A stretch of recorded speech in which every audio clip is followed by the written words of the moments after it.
Bahasa itu bersifat ideologis pada dua tataran sekaligus, yaitu tataran sistem atau tataran struktur, sekaligus pada tataran praktik diskursif.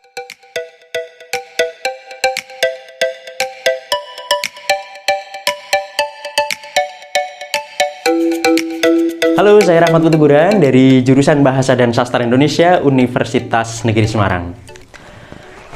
Sekitar setahun atau 2 tahun yang lalu ya, saya lupa persisnya, ada perdebatan menarik yang melibatkan dua tokoh cendekia atau intelektual dari Indonesia, yaitu Mas Eka Kurniawan dan Mas Ivan Lanin ya. Mas Eka kita kenal sebagai seorang novelis, Mas Ivan Lanin itu kita kenal sebagai seorang pemerhati bahasa, pendiri Narabahasa ya. Pokoknya keduanya itu orang yang sangat intens bergelut dengan bahasa lah kurang lebih. Nah, dua tokoh ini tampaknya berselisih paham atau setidaknya berbeda pendapat tentang sifat ideologis bahasa. Perbedaan pendapat itu bisa kita rangkum dalam pertanyaan begini. Apakah bahasa itu bersifat ideologis sejak dalam bentuk struktur atau sistem, atau baru bersifat ideologis ketika bahasa tersebut digunakan pada situasi komunikasi konkret? Kurang lebih begitu perdebatan di antara keduanya ya. Nah, sebagaimana saya kemukakan pendapat saya di artikel yang saya tulis di The Conversation Indonesia, saya berpendapat bahwa ideologi bahasa atau bahasa itu bersifat ideologis ya pada dua tataran tersebut, tataran struktur dan tataran penggunaan atau tataran peristiwa diskursif ya. Tetapi terus terang argumentasi yang saya kemukakan di artikel itu cenderung kurang mendalam ya, sehingga saya sendiri kalau membaca sekarang agak cenderung kurang puas ya, walaupun artikel itu sudah terlanjur terpublikasi. Nah, oleh karena itu ketika baru-baru ini saya menemukan tulisan yang berkaitan dengan itu, yang menurut saya menyediakan jawaban yang lebih meyakinkan, saya tergerak atau tertarik untuk mengulasnya kembali. Nah, tulisan yang saya maksudkan adalah tulisan karya seorang linguis senior dari Lancaster University, yaitu Norman Vergloch, tokoh yang juga kita kenal sebagai pendiri Critical Discourse Analysis.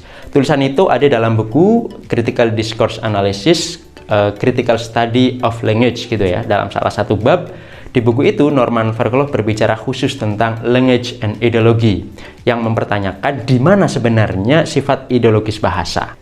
Nah, teman-teman, dalam bab itu Vergloch memaparkan secara meyakinkan disertai dengan bukti-bukti yang cukup ya, bukti empiris yang cukup bahwa bahasa itu bersifat ideologis pada dua tataran sekaligus, yaitu tataran sistem atau tataran struktur, sekaligus pada tataran penggunaan atau praktik diskursif ya.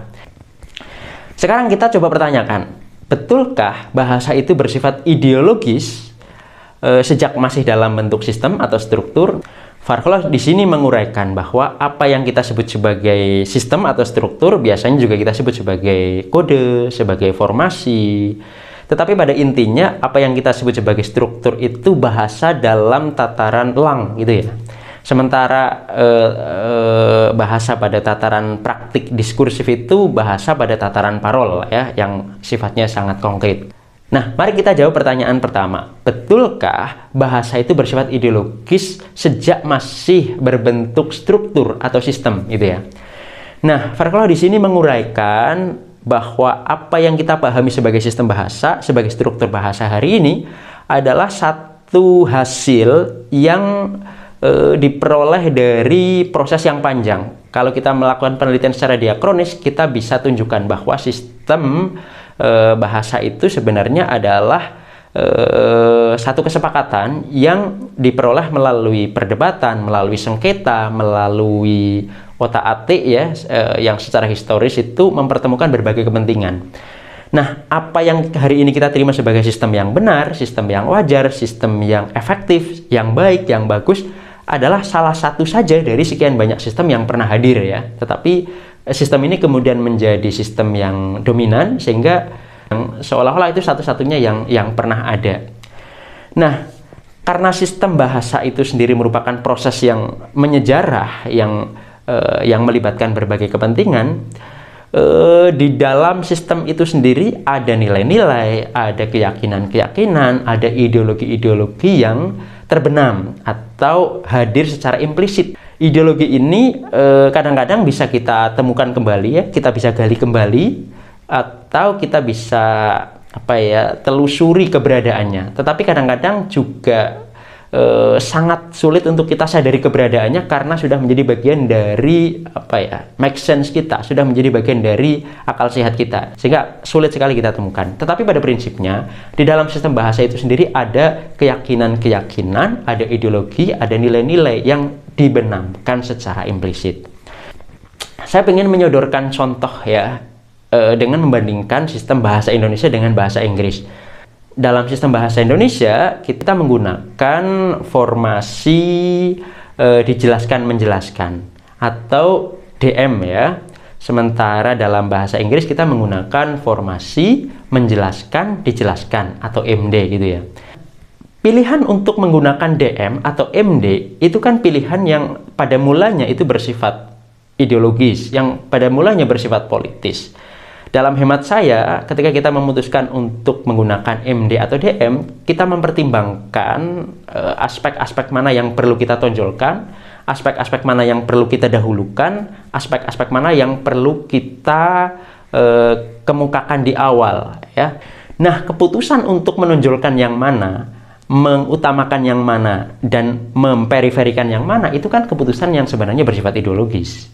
Nah, oleh karena itu sistem itu sendiri memuat asumsi-asumsi, memuat ideologi-ideologi, memuat nilai-nilai. Nilai-nilai itu bisa saja kita gali keberadaannya dan kita bisa temukan secara logis. Tetapi kadang-kadang nilai-nilai itu, asumsi-asumsi itu sudah mengakar demikian mendalam dalam pikiran kita sebagai bagian dari cara kita berpikir sehingga sulit sekali untuk kita sadari keberadaannya.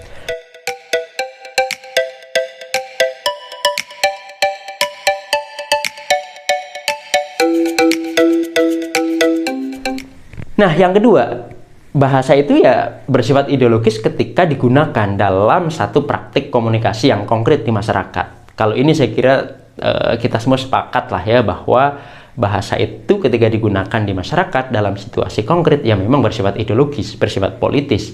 Karena bahasa itu kan dibentuk, digunakan untuk melayani kepentingan penuturnya, melayani kepentingan masyarakatnya. Maka ketika digunakan dalam situasi konkret, ada kepentingan, ada relasi kuasa, ada ideologi yang diperjuangkan melalui bahasa.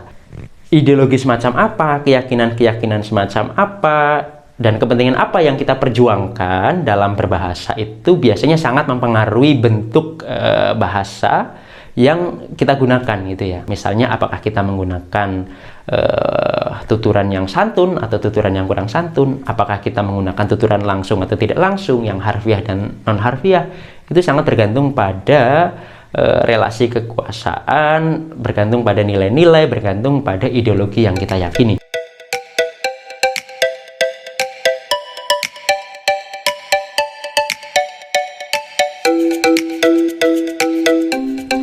Nah, berdasarkan paparan ini, Farklov kemudian mengemukakan bahwa ideologi bahasa itu bisa termanifestasi atau terrepresentasi dalam 3 bentuk ya.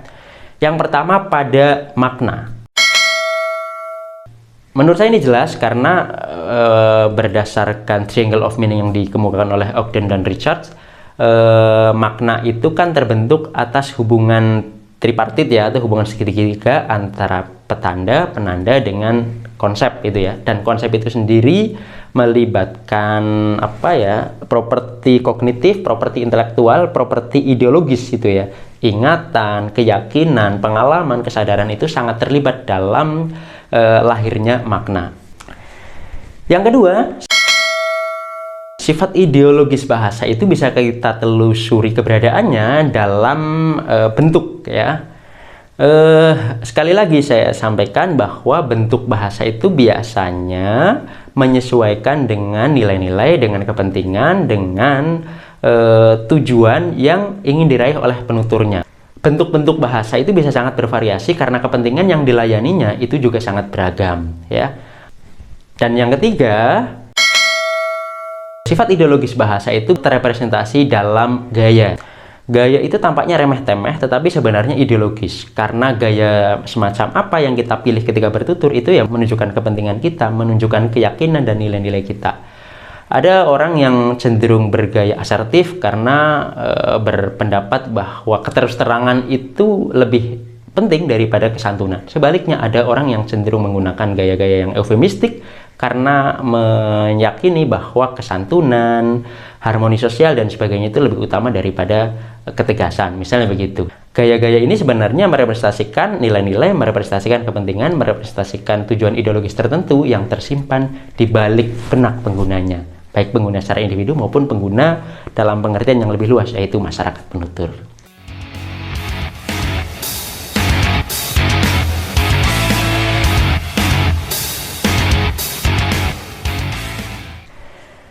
Nah, kurang lebih begitu paparan Norman Fairclough tentang sifat ideologis bahasa ya. Kalau boleh ditekankan sekali lagi, bahasa itu bersifat ideologis dalam dua tataran sekaligus, yaitu tataran sistem atau tataran struktur dan tataran praktik diskursif.